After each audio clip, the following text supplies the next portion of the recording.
Hello the world, hello the internet, hello to Jason Isaacs. We're back, and we're back with a new take on the judiciary.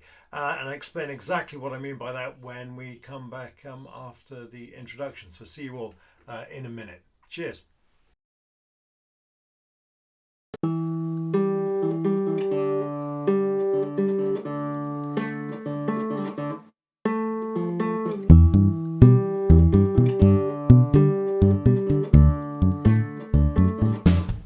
So yeah, judiciary in the UK. Those of you who've had the dubious pleasure of my teaching will know that this is a subject that I really, really love. And as a result of that, in the past, I've gone into it in a huge amount of detail. Arguably, certainly under the new specification, more detail than was required. And I had separate videos on all of these different subjects. Now, some of those are still relevant, but what I've tried to do is to thin that out so we can really focus on the important things. At the end of the video, I'm going to loop around, go through the ones of these that I still think are broadly relevant. But the revised pathway is very much as follows. We're going to start off now with a bit of an introduction, and in this I'm going to include my discussion of neutrality and independence. After that, we're going to go on to a discussion of judicial review in the UK, and in this I'm going to fold in all of the stuff that I've done in other videos, and hopefully a nicely streamlined even presentation on judicial review. After that, more detail you're going to find in videos that already exist and that are out there, but hopefully this is going to be a much more digestible package for you. Now, again, this is designed for people who are going into the politics exam. I do have viewers out there who are more interested in law, some of them even at university. So, be aware when you're going through this that all of this material is largely for A-level students. If you do have any questions, I'm on hand to answer them. So please do drop me a line. I'll be happy to deal with those as they come through in the comments. So, next up then, judicial neutrality. Now, I rather like this slide because in many senses it tells us all we need to know about neutrality. You'll know that in most representations of justice, although interestingly not the one at the top of the Old Bailey, justice is normally described as being blind. That is because you don't want the judge or the just judicial process to be influenced by who you are. The judge should be neutral. It shouldn't matter if you support Tottenham and they support Arsenal, or that you are male or female or white or not white or tall or short or fat or thin.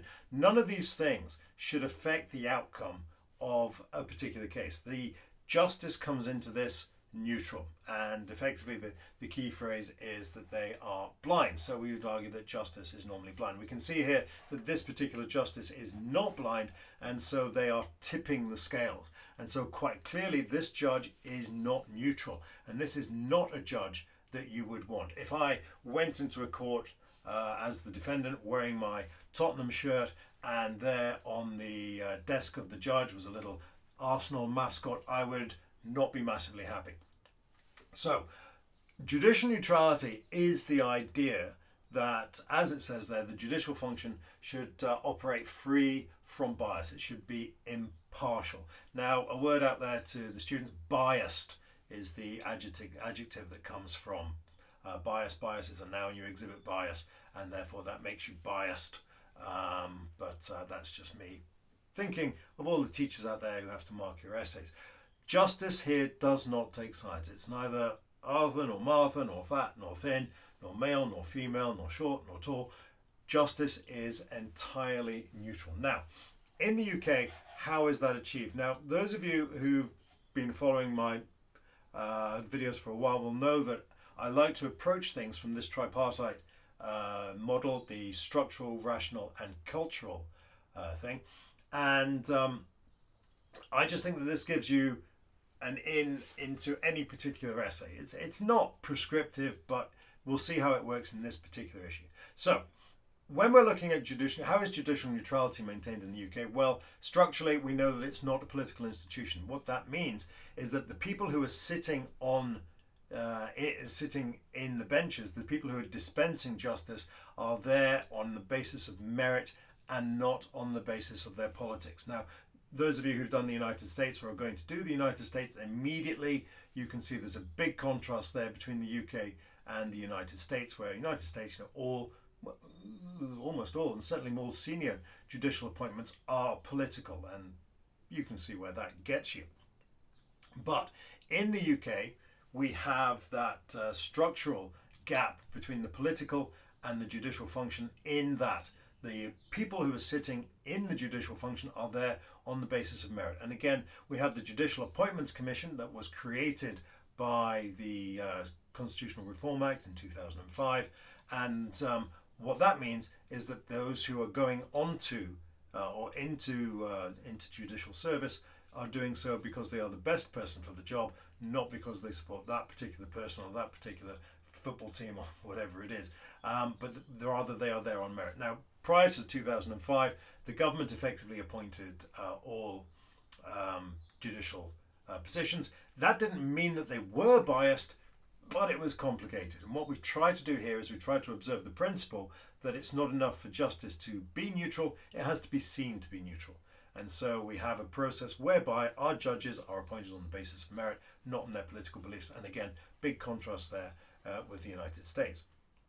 Now, how else do they operate? Well, in terms of their day-to-day operations, they operate on the basis of the rule of law and natural justice. That is, they're not making political decisions as they are going through the process. So again, the actual dispensation of justice is free from any political influence, from any external influence, from anybody trying to manipulate the particular process. If there is any potential conflict of interest, if, again, it's not enough for justice to be done, it has to be seen to be done, then there's an obligation on the judge involved to recuse themselves from that particular case. And I've got a really, really good example of this coming up, one of my favourite examples coming up, and I'll get to that in a little bit. That's the Pinochet case. So how do they maintain neutrality in the UK? Well, they make sure that they are operating purely on the basis of the rule of law and natural justice, and that they're not subject to any external influence or indeed internal bias. And another way that's done is through this presentation of impartiality. The Kilmuir rules technically are not, well, they're not part of law, they're not part of the official structure, of course, but they are generally observed. And basically it means that judges don't talk about politics in their day-to-day work. Judges should avoid speaking on political matters in public and basically just keep stum. Interestingly, Baroness Hale pushed that line a little bit after the famous Miller 1 journey decision, but in the main, judges do avoid talking about politics, and politicians should return the favour. They struggle to do so, and that has consequences for independence that we will come to later. In terms of problems with neutrality, as I spoke to earlier, demographics are an issue. And certainly in my presentations, on my older presentations on neutrality, I go into this in much more detail. The judicial process is far from representative. I think what we can say there is that it's getting better. It's by no means perfect, and we saw that with the Supreme Court. But if we compare that to the situation in the, basically any time prior to the 90s, we'd have found that the courts were far less representative than they are now. The key thing here is that it is recognised as being a problem, and so steps are being taken to undertake that. And if you're interested, I can link off to various presentations and documents that will hopefully help you substantiate this particular point. So demographics, look, they're not great, but they're better than they were. In terms of the day-to-day operation of the justices do operate from a position of neutrality. However, they are keenly aware of the delicacy of their position, particularly when it comes to the exercise of judicial review. So when it comes to judicial review, they are reviewing the decisions made by people who are democratically accountable. Now, we established earlier that in the United States, judges are political figures, but they are not politically accountable. So they're put in a position where, on the Supreme Court, every day they are making political decisions. We don't want that in our particular system, and so we try again to make sure that we separate the politics from the justice as far as we possibly can.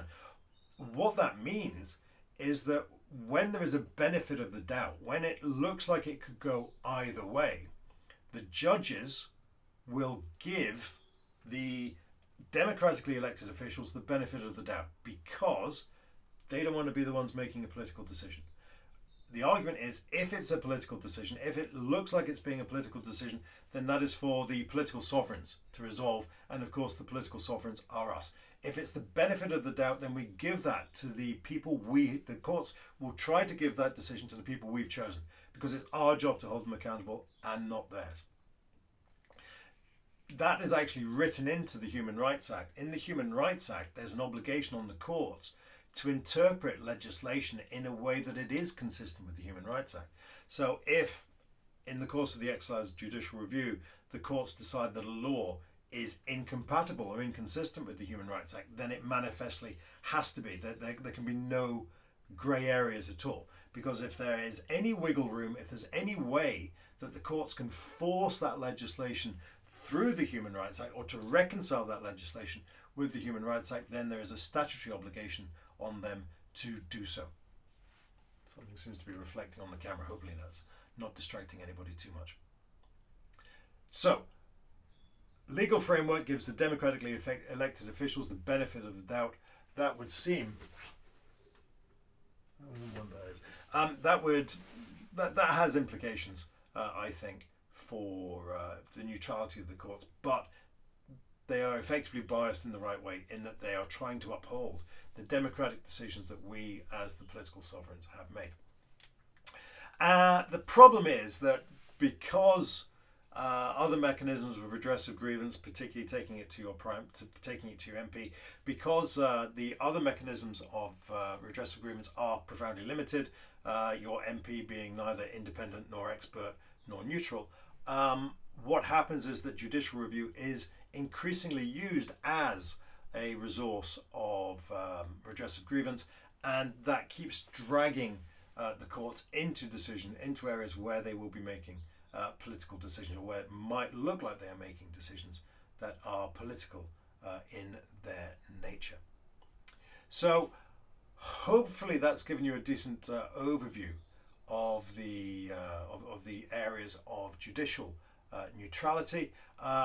Next up is an assessment of that, and I'm going to deal with that just after I find out what it is that seems to be reflecting in the camera. So back in a second with that.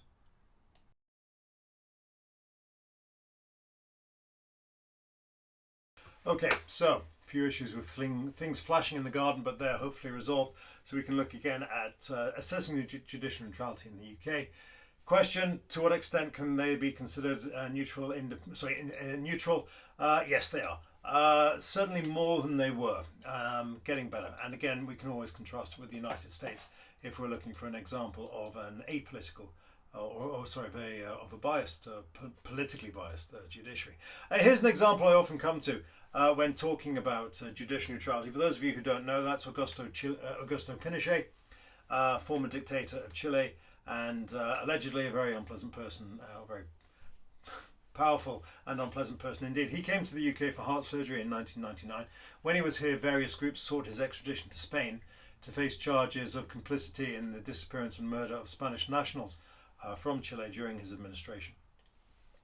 That was held by a panel of 3 judges, if memory serves correctly, and that was appealed. It was appealed by the defence team on the grounds that one of those judges had links with a partner in that case, or a plaintiff in that case, specifically Amnesty International. And Lady Hoffman, the wife of Lord Hoffman, who was president of the Rolls, I think, at the time, had been chair of Amnesty.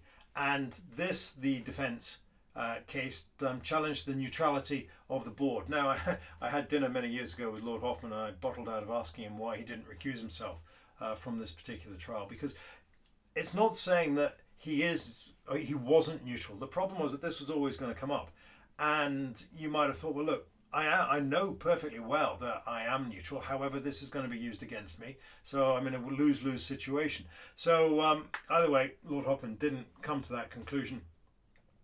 And the case was heard, the appeal was heard, and the decision was that not that the hearing was biased, but that it was not sufficiently neutral. It couldn't be seen to be neutral because of these particular links. Yeah, because again, the critical thing here is it's not enough to be neutral. You must be seen to be neutral. So no matter how much Lord Hoffman protested his neutrality, the fact remained that he had links with Amnesty, albeit through his wife, and therefore, one has to be seen to be neutral, and he was not seen to be sufficiently neutral, if that makes sense.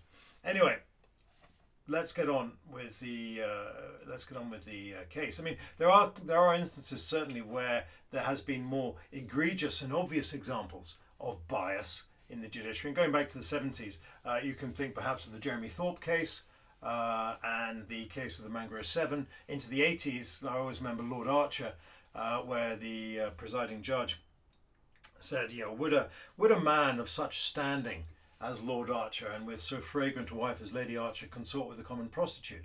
To which the answer was not so much yes he would, but actually yes he did. But those are instances where we've seen bias in the past. Now I think we can argue, or we can hope at least, that the courts are fairly biased. They're fairly neutral, sorry. They're certainly apolitical. Any sort of political influence in the appointment of our judges has been removed by the Constitutional Reform Act and the creation of the Judicial Appointments Commission. And again, we can contrast that with the United States. We have to acknowledge that demographics are an issue. The judicial structure, the operatives within it, remain overwhelmingly male, pale, Oxbridge and frail, but they are better than they were. And I think that's about as much as you can reasonably say there. And we can contrast it with the United States, where we have an overtly political system that brings with it all sorts of interesting and unpleasant consequences. In terms of neutrality in operation, judges do in the main recuse themselves from cases where they have an interest, and they certainly operate free from any external influence, so they are independent. So they're not neutral, so they're not biased towards the government. However, they are effectively biased towards democratically elected officials. Now, that's not saying that they're biased towards one political party or another political party. What it means is that, if we're in a situation whereby we're asking, has the government acted in accordance with the law, the judges are going to try to find a way of reconciling their action with the law, because they do not want to be seen to be making a political decision. In that, you could argue that they are making a political decision because they're giving those democratically elected officials the benefit of the doubt. But what that means is that if we disagree with the decisions that are being made by our democratically elected officials, it's not for us to go to the courts and ask the courts to force them out, but rather to do it ourselves through the democratic process. And again, contrast that with what's happening in the United States. So the problem there is not so much with the players, but rather with the rules under which they're operating. And judges don't want to be dragged into politics, but the nature of judicial review is that they do, because Parliament is terrible at recourse for grievance, because they're neither independent nor neutral nor sufficiently expert. So the judges keep getting dragged into this particular question. Issues like the Nicholson case of 2016 demonstrates that they are aware again of the delicacy of their position, and they are highly resistant to that. So I think that, yes, in the main we could argue that our judges are neutral. There were certainly issues with them in the past, but they are increasingly more neutral. So there we go. That's neutrality in the UK. Really nice quotation there from Lord Devlin to finish this particular section off. And next up is the issue of neutrality. Sorry, we've done that. Is the issue of independence. So that's coming up right away.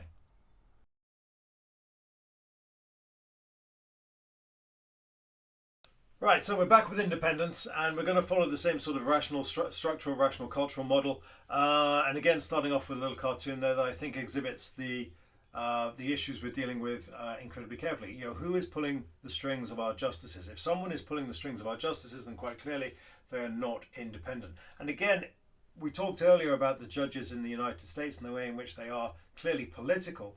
In spite of that, they're still independent. They will hand down decisions against what might be perceived as their political masters. But we're not here to talk about America. We're here to talk about the United Kingdom. So let's get back on with the show. So, to what extent do the judges are judges in the UK independent? Well, they operate free from any external influence. Specifically, they don't take orders from anybody. So, structurally, how does that happen? Well, we have a spatial difference between the courts and the other branches of government. So we have a separation of powers, effectively, with our courts. You can't be a member of more than one branch. There are a few. That's always kind of been the case, certainly in a functional sense. But structurally, we had that cleared up with the Constitutional Reform Act of 2008 that moved the final Court of Appeal out of the House of Lords and into its own distinct box. That came into effect in 2009. And it also heavily reformed, and this is something that people tend to overlook, heavily reformed the role of the Lord Chancellor in terms of his judicial function, because the Lord Chancellor straight up is a political appointment, and handed that over to the President of the Courts of England and Wales as the President of the Supreme Court. So structurally, yes, we have that difference now thanks to the Constitutional Reform Act. Rationally, we understand that the courts follow the rule of law, that they go into this case looking to hear it on its merits and make the decision based upon the rule of law and the principles of natural justice.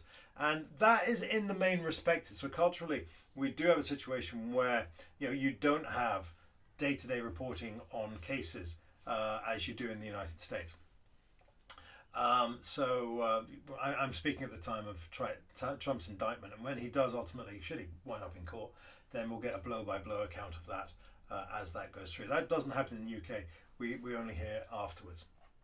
So structurally, as I said there, are the courts independent? Well, yes, they are independent, but we do have that slight issue with neutrality that we talked about earlier, that they have that benefit of the doubt going to the democratically elected officials.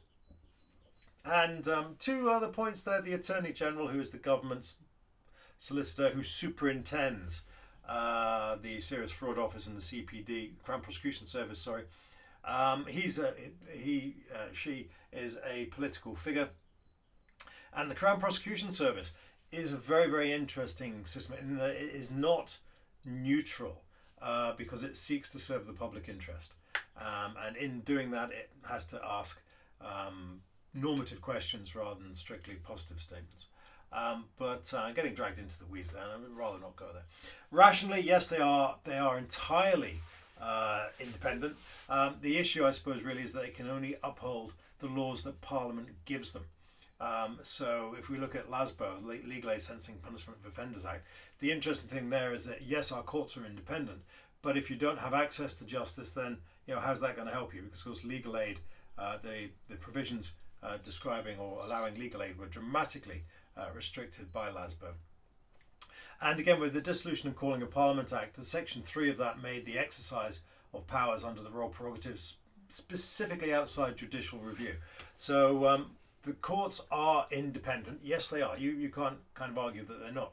The issue is, however, they can only uphold the laws that Parliament gives them. We can argue the toss as to whether that's a structural issue or a rational issue.